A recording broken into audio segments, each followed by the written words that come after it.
Since when are we filming in front of a live studio audience? Since the unicorn decided he wanted to star in his own sitcom.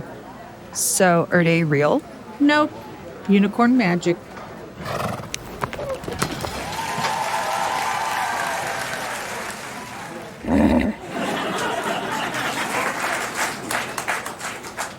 That is going to get old.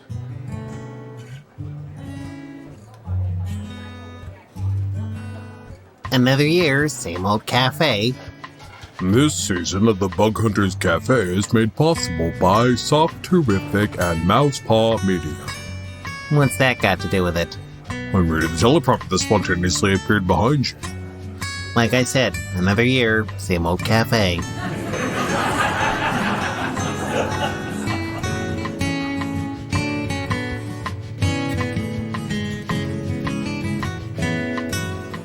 Hey, Jason. Wow, thank you. I'm so glad to be here too.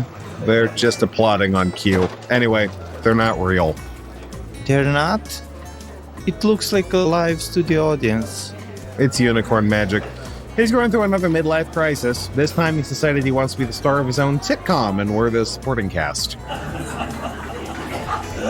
Either the sitcom finds a writer, or the unicorn finds a life coach. Edaqa Mortoray might be able to help. He's done both writing and life coaching, and is skilled software engineer besides. Oh, he's awesome. He's worked on lots of interesting projects, compiler, UI library, games. I love his articles. Oh, there he is. Hey, Edaqa, over here. Don't mind the fake studio audience.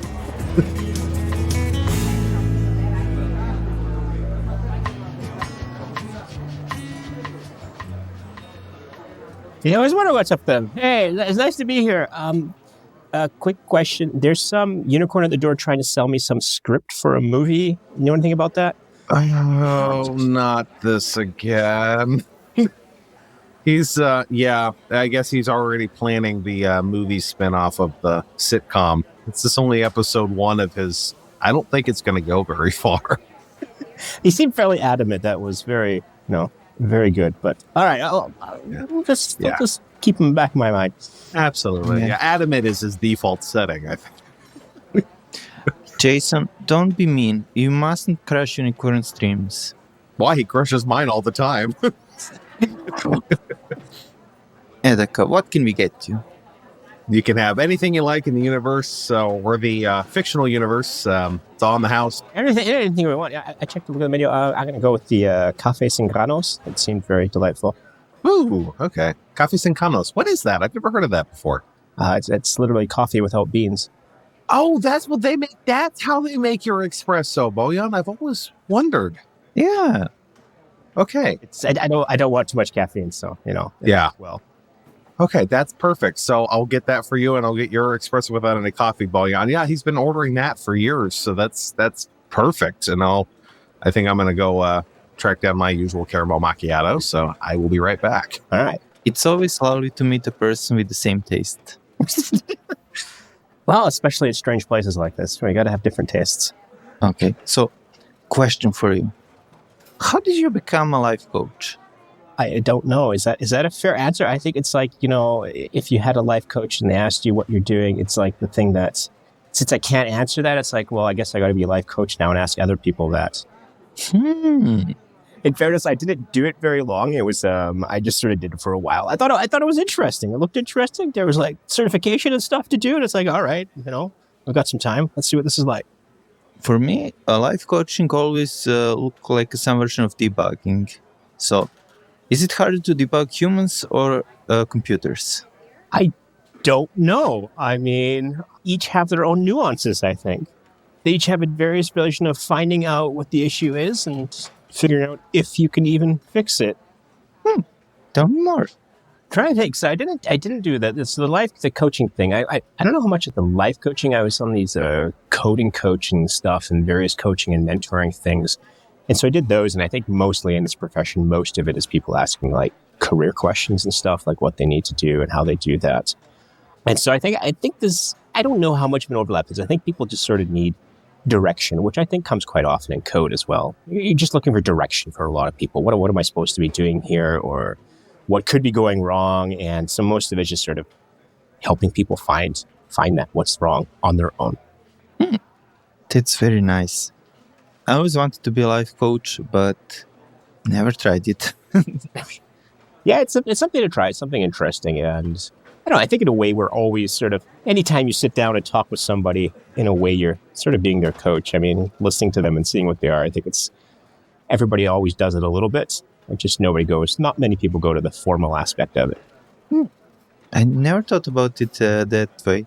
Here's your coffee without any coffee, Edaqa. And Thank you. Boyan, your espresso without any coffee. And here's thank my you. extremely coffee caramel macchiato, double shot today because I'm feeling brave. Excellent. This tastes wonderful. Yeah, it's amazing. You could not tell it's not coffee. I know. It's so much. Got the right flavor. It's just perfect. Oh my gosh, can we trademark that? I can't believe it's not a coffee. I suppose that's one direction to take it. So one of the other things I noticed that you put on your profile often, Edaqa, is Monster Hunter. What's the story behind that? So it's actually Monster Slayer, I think. A Monster Slayer, yes. I think that's on LinkedIn, and that's my point of pride. Maybe in this cafe I shouldn't say it so loudly that I like to kill monsters. It may not be the appropriate place, so I'll keep that quiet. But there was this thing. I just wanted to have the skill in LinkedIn that was like ridiculous, right? Mm-hmm. And so it was ridiculous. And I don't actually know where the Monster Slayer came from, but as it turned out at the time, I was doing this AI programming on a place called Code Game, and you program these little AI bots and stuff to do things. And so Monster Slayer was at the same time, and I was asking people, can you, vouch for me that I'm a Monster Slayer? And somebody actually said, well, sure, because I've actually seen you do it. I'm like, well, what do you mean? It's like, well, you were killing monsters last week over in Coding Game. So I said, okay, great, I'm a Monster Slayer. I'll add that to my title. And I hope I'm still LinkedIn's #1 Monster Slayer, but I haven't checked recently. Oh my gosh. I love Code Game. That's so cool to learn that you worked on that. And I wouldn't worry about anybody reacting later. But actually, yeah, Mr. Van Helsing's over there at his usual table. Oh, that's good. Good. I feel safe for that. For some reason, he has developed a taste for garlic espresso, which I could never really get. That's all right. Seems fair. Yeah, absolutely. So tell me more about that. What was that like working on Code Game? I mean, that's I've had a lot of fun on that platform. Well, I was just a user platform. I wasn't working on it. I don't know. Okay. So I was just a user platform, and I was doing that. I was curious about Rust at the time, and I just saw this, and I was like, wow, they had graphics. It was the biggest thing. They had graphics and little games to program. I'm like, this is fun. And I had started up a Twitch stream at the same time, and so I just started coding these things live on Twitch, and it was fun to do. It was also quite stressful because there's like these competitions, and you're trying to do better, and you have people watching you, and the audiences are great. Like the programming audiences are great. They don't put pressure on you, but at the same time, you feel this pressure. Like I got to do well here because this is, I'm live here. People are watching me. My potential employer is watching. I never thought about that at all. We are silently judging you. Yeah. Silently judging. Oh my gosh. I'm not sure watching Twitch streams would be a good background reference check. I mean, for the wild things. Well, Code Game actually does have a whole thing where, like, you play the games on there, and then they take the results of that and they pass it along to the employer and say, "Hey, this guy's really good at coding this and this and this." And they have that whole thing. I think I might have seen that. I might have just ignored all of that. I just picked games that I thought would be interesting for people to watch with the graphics. Yeah. And you make games now too. You've got this Edaqa's Escape Room. Yes, Edaqa's Room. So I'm a big escape room aficionado. I love playing escape rooms. And so along comes a certain pandemic and we can't go play escape rooms. So I'm like, I'm going to make my own. So I made this online one. I think I have 3 of them now and 1 demo. And that's been a lot of fun making these and talking to. It's a very different community again. So different, and watch people solve the puzzles. And it's just nice seeing people solve them. And so now I'm doing more games think I'm switching to a different platform. I'm doing something in Unity now, still a puzzle game, but yes, I have Edaqa's Room. I have the 3 online escape rooms. 2 of them actually won awards from Bullseye Awards. So I just got one 2 weeks ago, Best All-World Digital Game 2022 for Office. Nice. I was watching the trailer for that one. I was super happy with the trailer. The person that did the trailer did an amazing job. Oh man, this is the perfect time to ask you. How do you make a good puzzle? This is where, you're not supposed to say, when you talk. I really want to put a very loud, So I've actually, as writing this, I started creating a little dictionary of words and terms and puzzles and escape rooms. Because when we played escape rooms a lot too, I would do reviews and I'd find common problems to them. And so it's sort of part of one of my quests now to figure out, well, how do you make a good puzzle? What constitutes the parts of the puzzle? So now I'm going through this whole process of breaking down what are the parts of a puzzle, what are the aspects, the theme, the mechanics, and how do we look at this, and how can we actually find a way to make a good puzzle? Because I feel a lot of it, and a lot of designers, it's kind of hit or miss. Some people clearly have a good intuition, and I'm still working a lot on intuition when I do my games, but I'm trying to find a way to break it down and see if there is actually a way. Can we actually answer that question? How do you make a good puzzle? And I want to answer that question.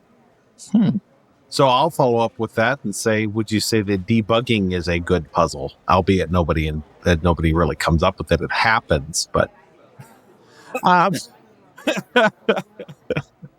No, debugging is really not a good puzzle. It's lacking some of the key things. It's lacking that thing about the user.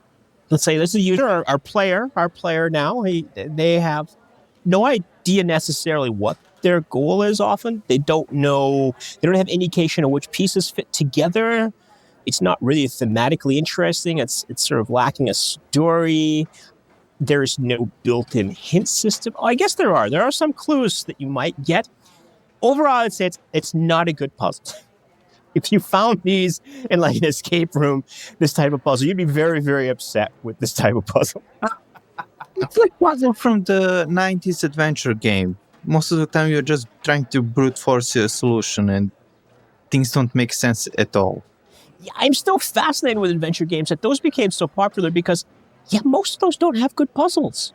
Yeah, they're horrible. They punish people for playing around with stuff and you have no clue what you're supposed to do.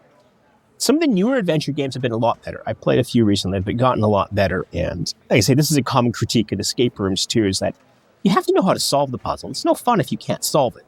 And that's very much different than debugging, is that there's also things to help you along in the room, where debugging, you can just sort of fall on your face flat and you have no idea what's supposed to happen. there is no guarantee that you will survive this puzzle. Exactly, yeah. A little bit like an escape room where you may not get out. You may not get out. It's more like the movie escape room, right? It's like, so remember when girls are thinking about going into programming, debugging is like playing Squid Game.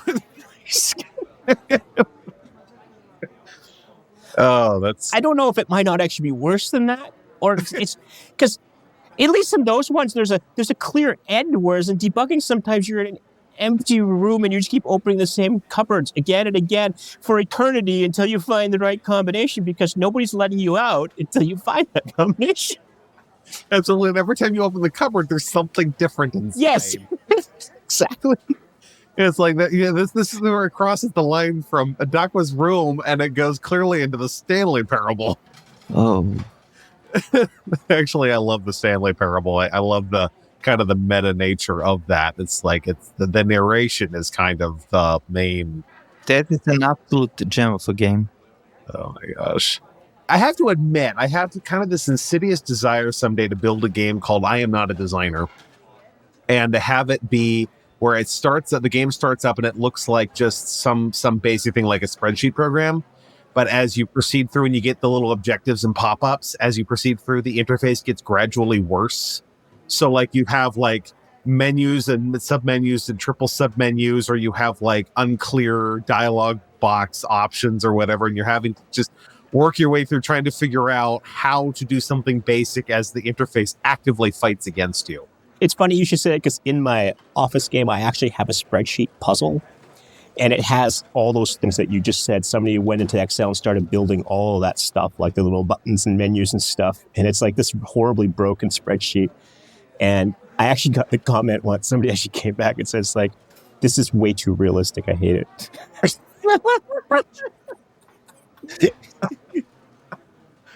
Oh my gosh. Debugging Excel is not a laughing matter. No, it is not. Although, can I say slightly off topic? I feel gypped. You know, when I was growing up, I was watching, people in the business world and, what they had and how business worked in like the era when I was growing up.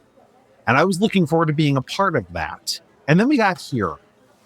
And I'm like, everything I've been looking forward to is now antiquated.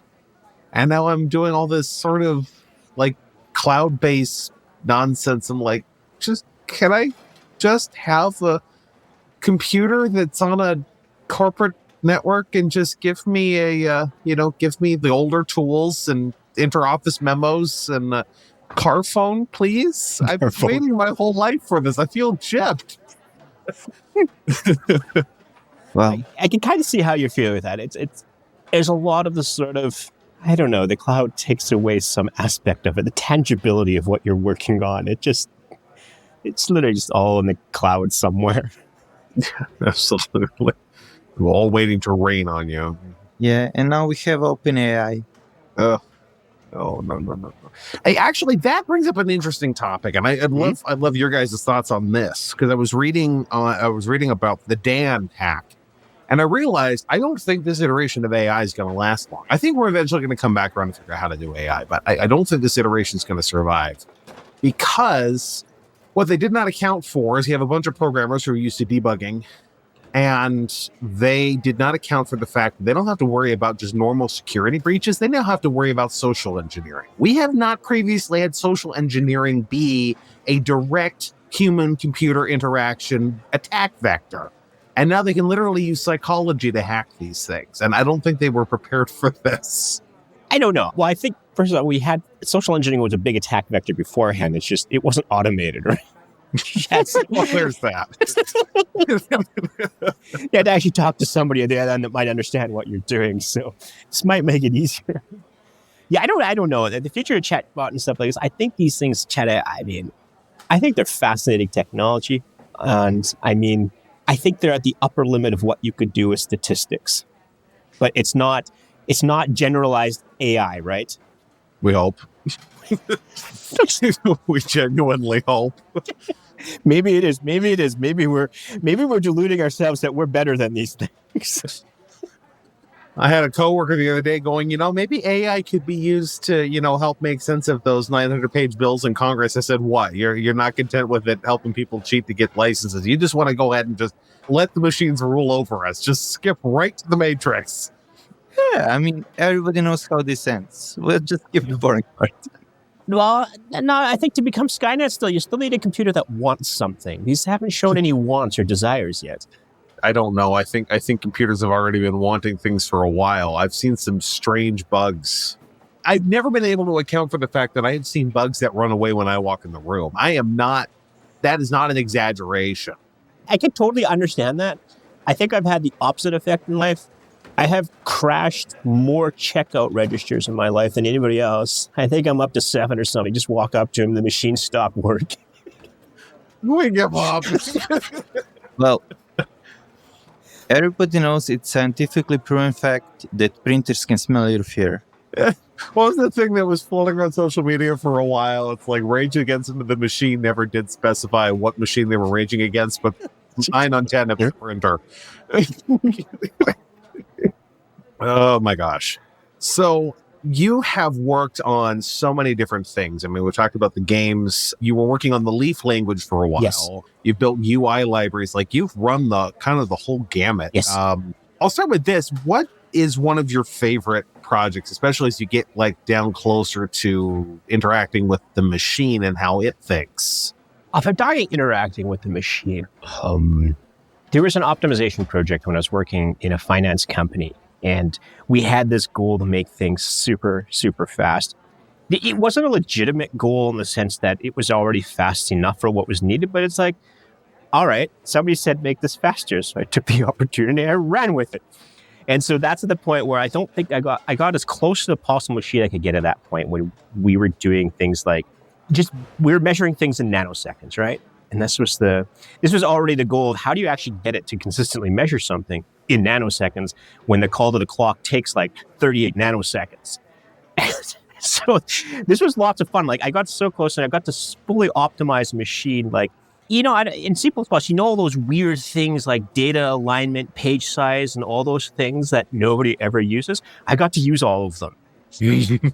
I got to use manual fences. I got to use atomics. I got to use everything, like all that low level stuff. And that was a real challenge because it was like, how can we make queues that work between threads that don't go to the operating system, that don't lock up and stuff? And so that was a fascinating technical project at a very low level, that type of optimization.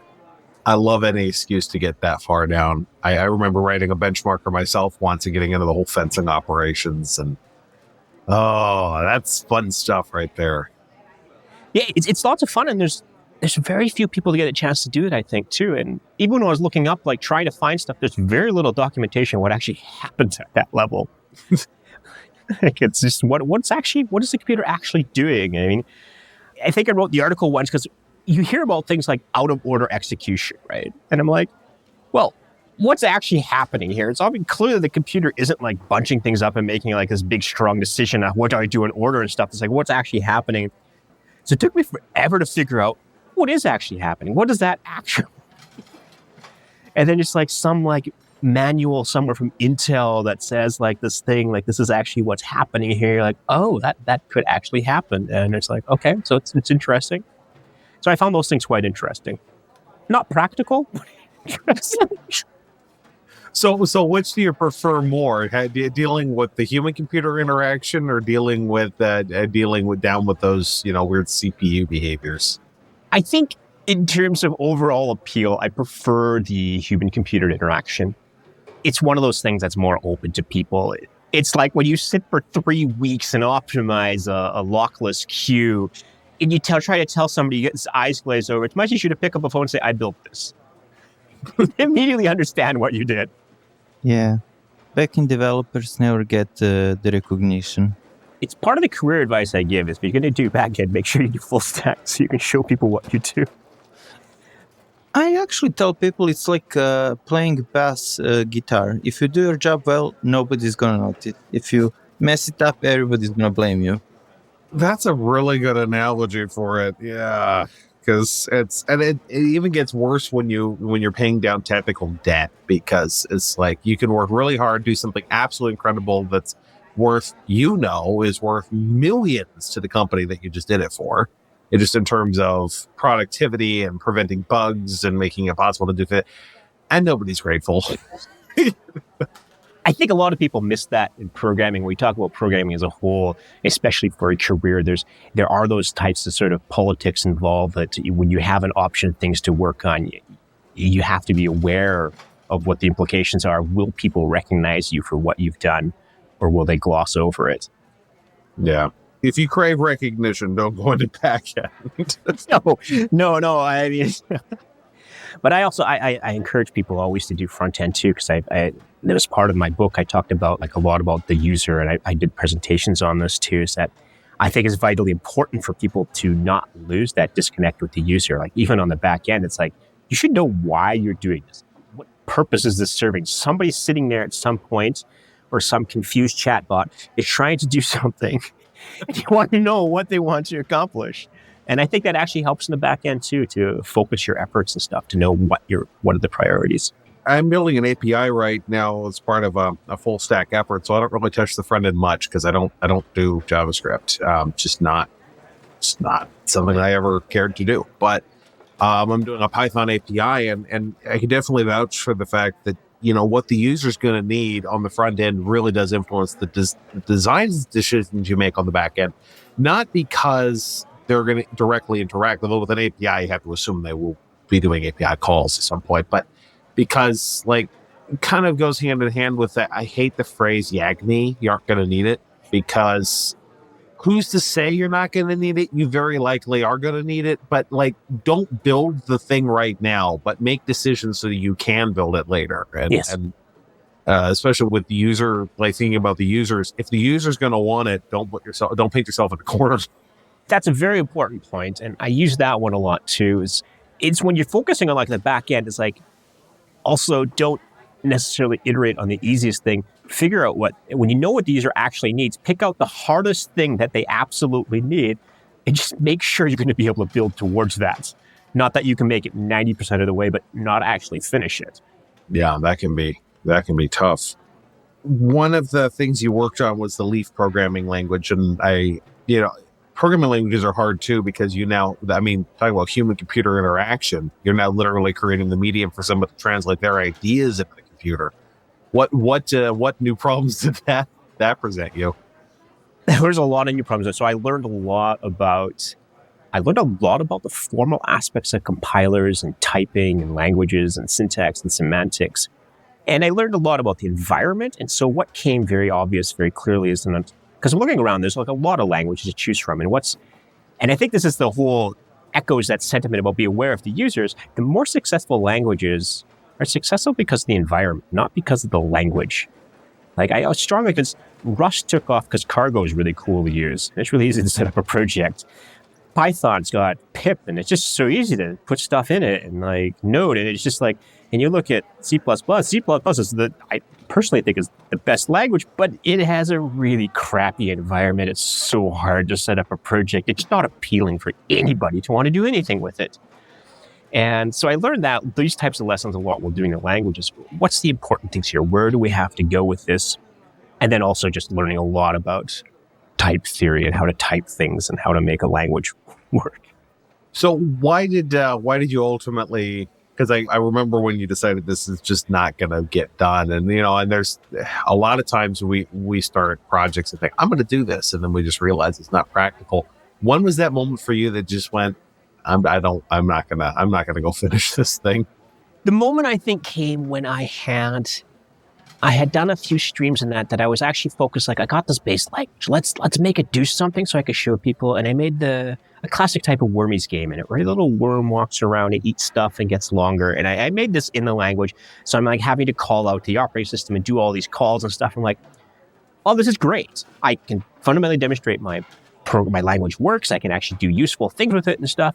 And then you're like, what do I have to do now? And then somebody goes, so at this, this is a 3,000 page standard library you need before anybody can use your language. It's like, oh, this is kind of daunting. I don't think I really want to write it.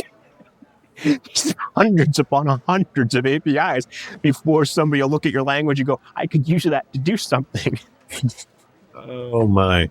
So that I think was the moment, because I wanted to do creative things. I wanted to get to like the UI. I like the UI. I like the human key interaction. But for the language, there's so much of that that's just not related to that. There's so much, it's basically back-end work. It's hidden. It's not even back-end work. It's the work that the back-end people would see. It's just so much to do. And I think at the same time, as a learning exercise, as something new, I was already exhausting what I was learning there. So the novelty of like, this is new, this is a new frontier was wearing off at the same time. So now you have the novelty wearing off, compounded with this ridiculous amount of work to be done. And it's kind of like, I don't know if this is what I want to be focusing on.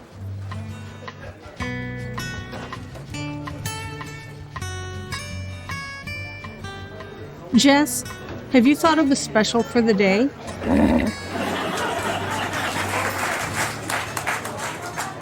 That wasn't helpful. How about bubble tea? It's a bit different.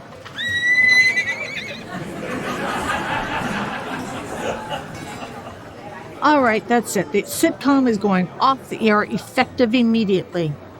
It's a unicorn magic. How are you going to counter that? I remember more than I care to from that book on unicorn magic. Running a cafe, not a television network.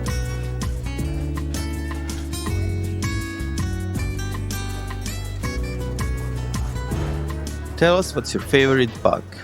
And it needs to be in one of your nightmares to qualify. How can it be a favorite bug and be in one of his nightmares at the same time? Well, with time, grow to love it instead of fear it. I'm trying to think of what defines favorite here. Like, is it like this love-hate relationship with it? Like, or is it like one I actually enjoy? Kind of a war story in terms of a monster you've slayed. It's like, Let's see. I've had some really, really weirdly unique ones. do tell. Well, I don't know if they're unique, but they're ones coming from different languages. So this is a really old C++ project, and this is going to scare everybody off who ever thought about C++, that this would just nail it in coffin, is that we had one of these classic bugs that if you put a print statement in, the bug would go away. And it got down to the point where if you put an extra semicolon in the program, the bug would go away, which made it virtually impossible to figure out where it was.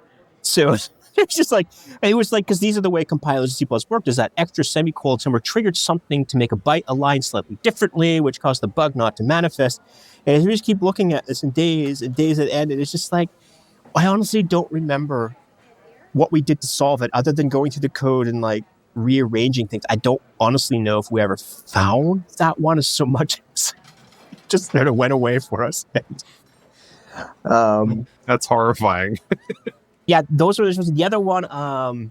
This is now I remember why I learned the ordering thing for computers. We had a bug that would happen in the trading software, and it would rarely happen. And by rare, I meant like once a week, not the type of thing you want to do. And so I actually wrote the simulator, and the rarity came down to I had to write the simulator to the point to get the tightly so packed across 4 CPUs running at the same time that about once every 20 seconds, this bug would exhibit itself. And this is like billions upon billions of iterations of this code. And occasionally it'd be like, blip. Oh, it's like, great. And that one, I think that was a war story one, because that's where your compiler doesn't help you. That's the one where you take your chunk of code and you're mentally in your head compiling what the CPU is doing, trying to figure out the one bit that it's flipping out of order for you, for example. That was not a fun one. So those are like the brutal ones that are just like so hard to find. Most of the other fun ones, I do have a classic errors. It's like, and I had them a lot in the last project too. It's like somebody reports a bug. It's like, why doesn't this work? And you're like, oh, this is really weird. This should really work. And you're like you reproduce the bug. You're like tracing down the code and you're super. And you finally get to the point where the bug occurs. And there's a comment, to do, fix this part. Oh no. It's like, well, it's great. It's like, well, I know how to fix it. It's commented right here. Oh my gosh. Now the issue, and that's the one where you remind yourself why we have Jira. There's so many issues though, right? You get them.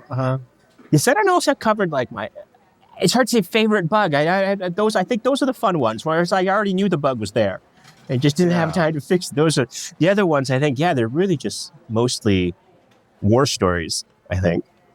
Yeah.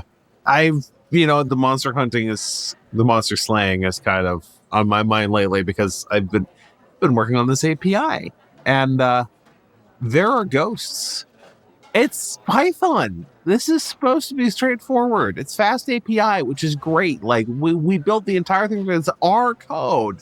It's not even a year old yet, but oh my gosh, it's just because I guess you never realize, and I guess this kind of goes back to even the ones you described. You never realize sometimes the bugs you're setting yourself up for months in advance.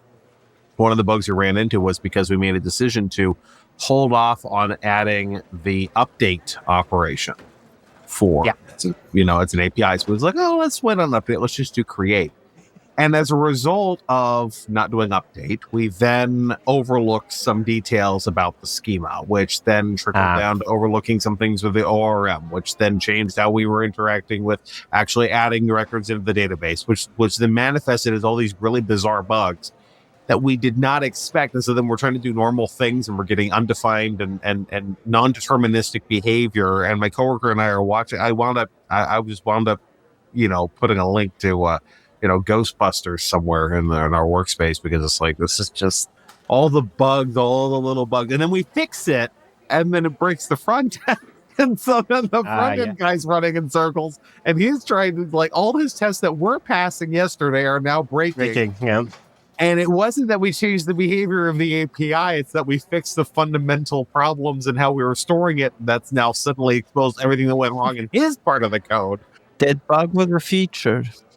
Yeah, it's like it's not Yagni, it's more like Yagi. It's more like just Yag. You are going to I think that hits on the area of like undefined behavior. And those are some of the bugs I hate the most. When you have code and you go and you have to change something and you look at it and you realize, well, this technically supports something I didn't expect it to. And you're sitting there wondering, do we need to support this? Does somebody rely on this odd behavior? And I think that hits on exactly that if you do change it then, as you said, Jason, you may just be fixing something, but somebody wrote something that depended on the broken aspect of it. And so now you're not sure, well, did I actually fix the bug? Did I introduce the new bug? So it's not even clear what the solution is anymore. Yeah, isn't there Hiram's law, which is that with it states with a sufficient number of users of an API, it doesn't matter what you promise of the contract, all observable behaviors of your system will be depended on by somebody. Yeah, I think it's a very valid point. I think it's when I try to help people out in programming, I'm very much in strong favor of defensive coding. It's like put asserts everywhere. Just only support the one thing you wanted. Even if it looks like you might support something else, just don't. Just cowardly refuse to support anything except that one thing you wanted, just to prevent this thing from happening, that somebody depends on something you did not intend on supporting. Yeah. Don't fix later what you could fix now. I think there's priority things there. I have a language on my last project. So it shouldn't be surprising on all of the project now. There's domain-specific languages. This is a big thing of mine. I always write custom languages everywhere because it saves a lot of effort. It really does. It really does. No, you're not wrong. That is one of the first things you learn when you become a senior is that all that don't reinvent the wheel crap is a lie.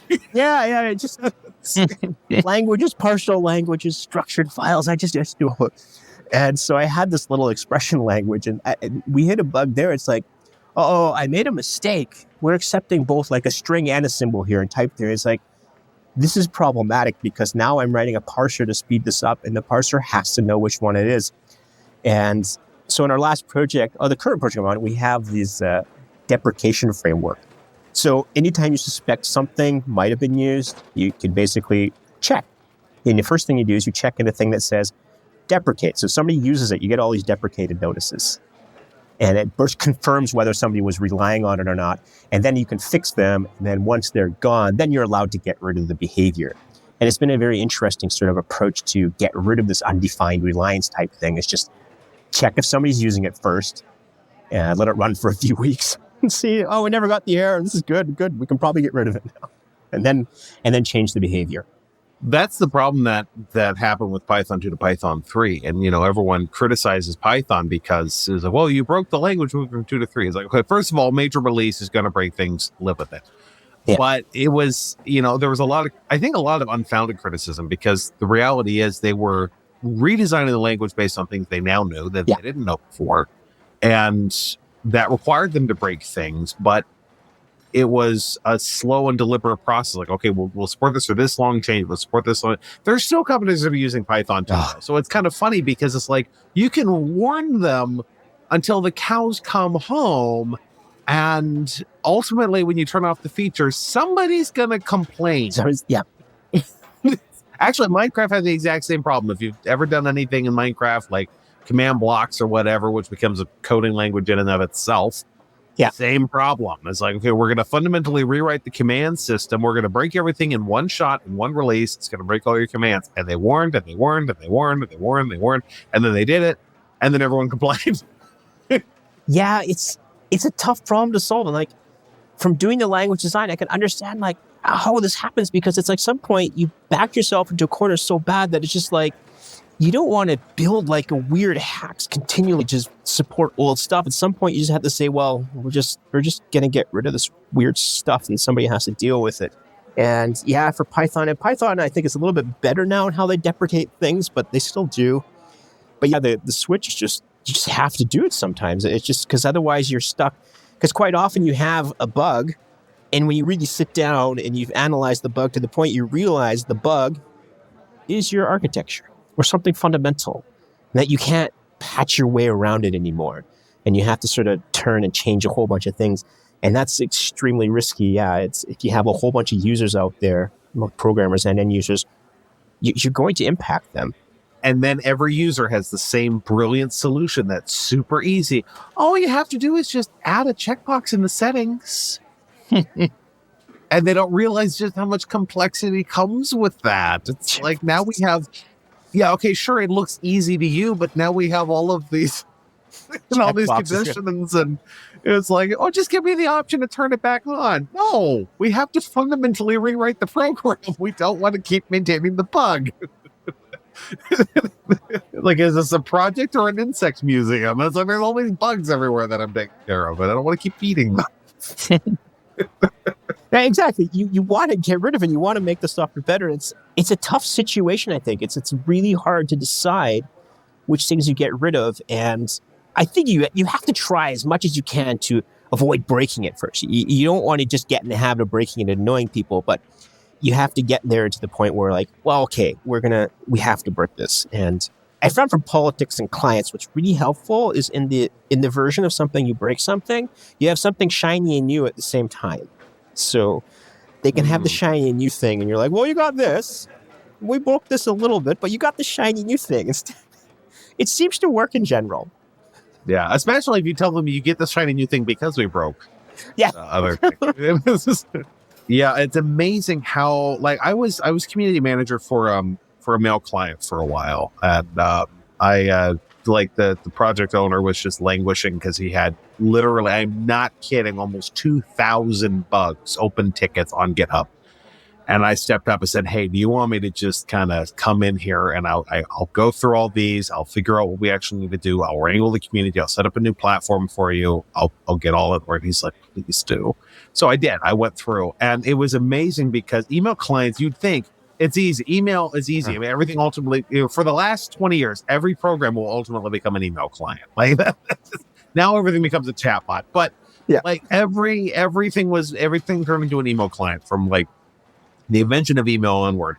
And so you think, oh, that's easy. It's just, you got to send email. No, there's so many different user personas with email clients. And every last one of them is, in their own eyes, the most important. And it's easy. Just got to give them what they want. It's easy, right? It's easy. Just give them settings.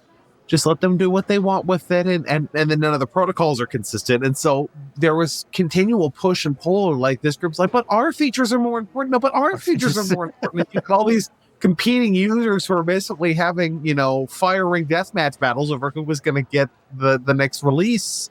And it's like, dude, chill out. Okay. It's an email client. You send an email, the other person receives it. Be happy. Doesn't work that way. As soon as they think they can get it, then they need it yesterday. Yeah, I think managing expectations is always the biggest thing. And I think even if your product's free or low cost, you really have to get people to understand what they actually need from the system. I think people end up focusing on small things because it's what they can tangibly understand. But usually I think if somebody's complaining about something small, it's because something else is bugging them. But they're not able to point out what that is. No, that's a good point. And it does get worse when there's money involved. Oh, yeah. I paid for this. This should be perfect. Yes, I'm paying my $5 per year. Why are you? Exactly. Yeah, it was something like paying something like $8 a month. For $8 a month, you should be fixing all my bugs right away. It's like, I had to explain to a few people. It's like, okay, let me explain to you what the actual market rate for a coder is. Okay. Hint, it is not $8 a month. It's not. I mean, this is a problem with and Google and Facebook are largely responsible for this expectation of getting services for free. Is that because they make money from other ventures, is they don't have to charge for their utility products, and it creates a difficult expectation for other companies that people have a very mismatched idea of how much these things actually cost to develop. Boy, and you've done client work. Have you seen any of this? Oh, yes. More than I would like to admit. Okay. So, as you mentioned regarding expectation, how difficult that is, I'm encountering that all of the time because usually clients want something yesterday and they want to pay as least amount of money as possible. How do you get to win-win situation with people like that? So the expectations is really, I think this is where I like to distinguish between what the art of programming really is as opposed to writing code. And so this is where you really have to figure out what do they actually want. So quite often you have this long list of features and they want all of it sort of as soon as possible. The question is to figure out what is their business? What are they actually doing? What is going to be most useful to them? And this is either through talking to them, watching them work, watching them use the software, looking at things. And I think this is the true value in like the programmers. Like if you're really good at programming, this is what you do. You look at it and you figure out what is the thing they really need first? What gives them the biggest benefit right now? And what could come later? And what can we probably push off forever? Because if we give them these first things, they're going to be satisfied with it. And I don't know if there's like a set way to do this other than just like talking to them, observing them work, but it's part of that really understanding is really trying to understand what are they trying to achieve. The question behind the question. Yeah, but I do find that usually clients don't know that. This is exactly true. Clients don't want that. And this is exactly why if we think about things about like chatbot writing code and stuff, why I'm not concerned. I'm not concerned because if we look at the greater art of programming, it's about figuring this out. It's your role as the programmer to look at what they're doing, look at what you can do, and look at the time frame to figure out what's going to work best for them. And this is why I think even though a lot of the named methodologies we can push aside, the idea of continual deployment has been really, really helpful. Get stuff to the clients as soon as possible so that they can start using it and see how it works and get that feedback. And also take a step back. This is one of the very common things people ask clients, what are the individual features that you need? And they give this itemized list of stuff. It's very important to take the step back and go, it's like, whoa, why do you need these list of things? Because quite often, and we have this in the company I'm at now, is that people will just list things that their current software does without thinking about why they actually use them. And it's like, when you take a step back, it's like, are you actually trying to do like this instead? They're like, yeah, well, I can give you a better way of doing this. They're like, okay. So it's like taking that step back and trying, what are they, not the things they think they need, what are they actually trying to accomplish? And because quite often people get so used to trying to itemize features that they forget about the actual overall goal. What is somebody trying to do? And you can implement that in different ways. And so if you have clients giving very itemized lists, I think that's always a warning sign. You should take a step back and figure out what is their major goal? What are they trying to accomplish here? I like pushing for user stories because they really distill down to that. There was a monkey user comic, monkeyyuser.com. There was a comic up a few weeks ago, kind of along the lines of what you were saying, two project managers looking at this like mutant or whatever that AI has created. And they're saying, with AI taking over for developers, we might have to write fully defined specs.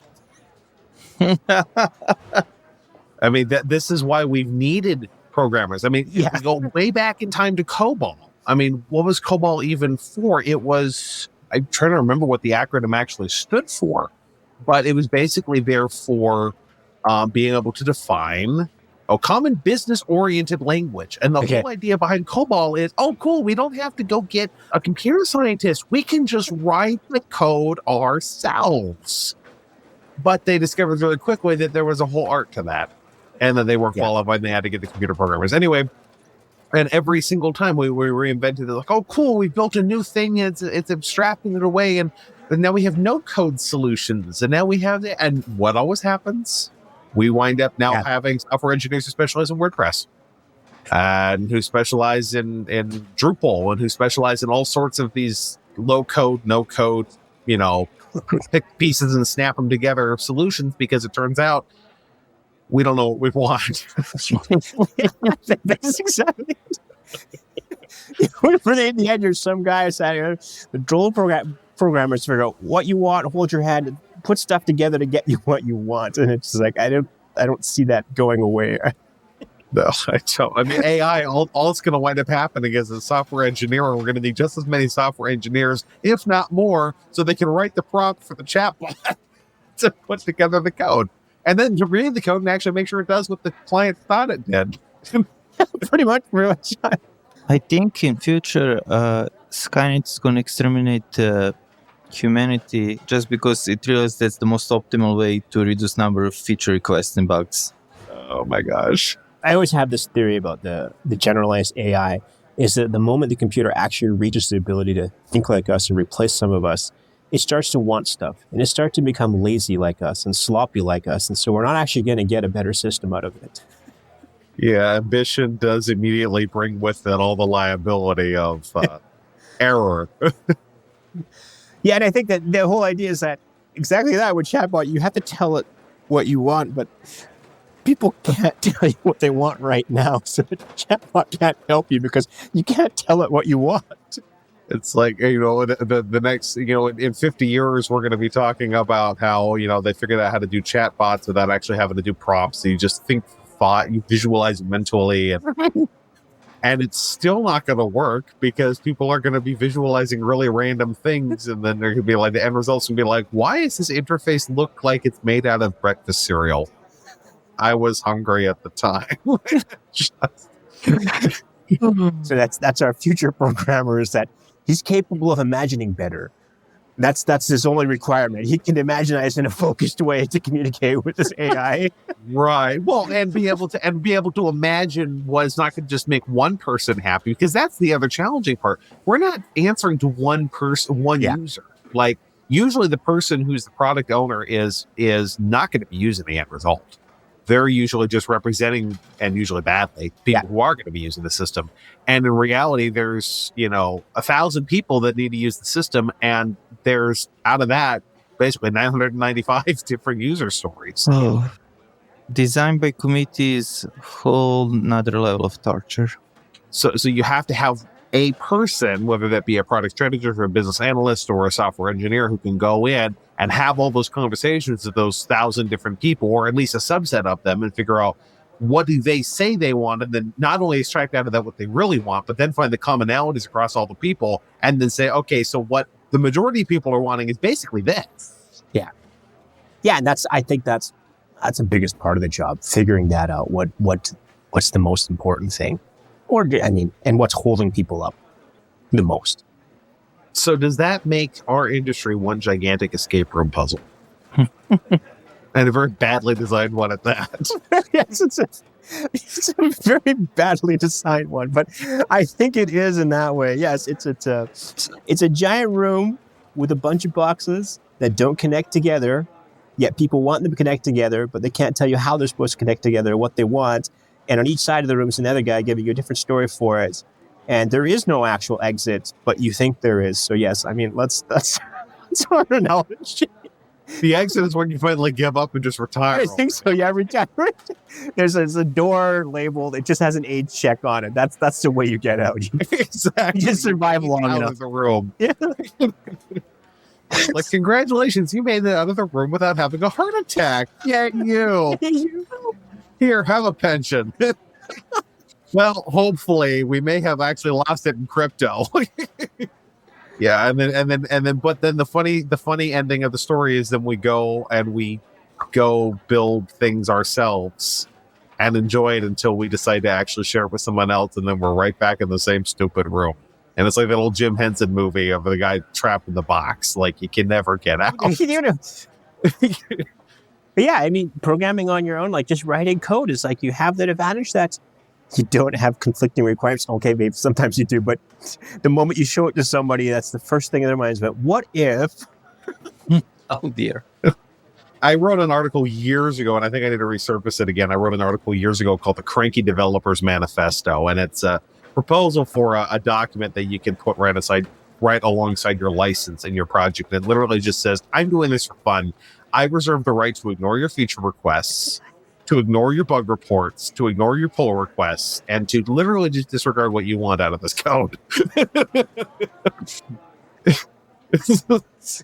So I'll kind of wind up with this then. If you could build anything and be guaranteed that no one will give you a single bug report or a feature request, but just, I know this will never happen, but hey, while we're on fantasy, just use and enjoy your product, but never ask a single thing of you, what would you build if you were the sole stakeholder? I'm so focused on games now. I just kind of want to say I build games just because they're fun and people have fun with them. And you could just obviously tell people, well, you can't have feedback. You're just fun, enjoy it, and go on. And I think that's where I'm at now. Otherwise, I've always said I always want to develop a proper issue system. This has bugged me that there is no good issue system out there. Every one I've used has always been a fault, and that would be my prime business useful utility that I think I'd want to develop is that one. Give enough time and get it working correctly. And I think I know all the use cases from my own experience. I think that would be a nice one. We need to talk. Anybody want a refill? Sure, I'll take one more. We'll just finish off here. So lovely. Yeah, absolutely. You, Bojan, do you want a refill of your espresso without coffee? No. I have to ride the unicorn to home. He's going to sell you a script more. You know that, right? Well, unicorns got to do what unicorns got to do. Absolutely. I hope Andy figures out a way to cut the sitcom short because that laugh track I've been hearing in the background is starting to drive me batty. Thank you so much. This has been awesome, and I'll go get that refill, Edaqa. All right. Thanks very much. Bye.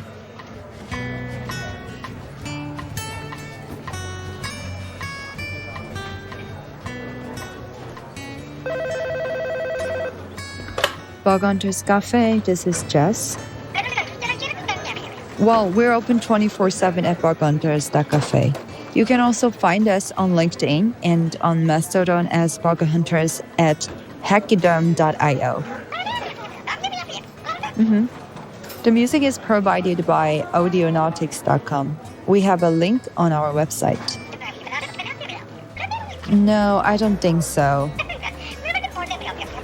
Oh, no, we don't actually have a television show.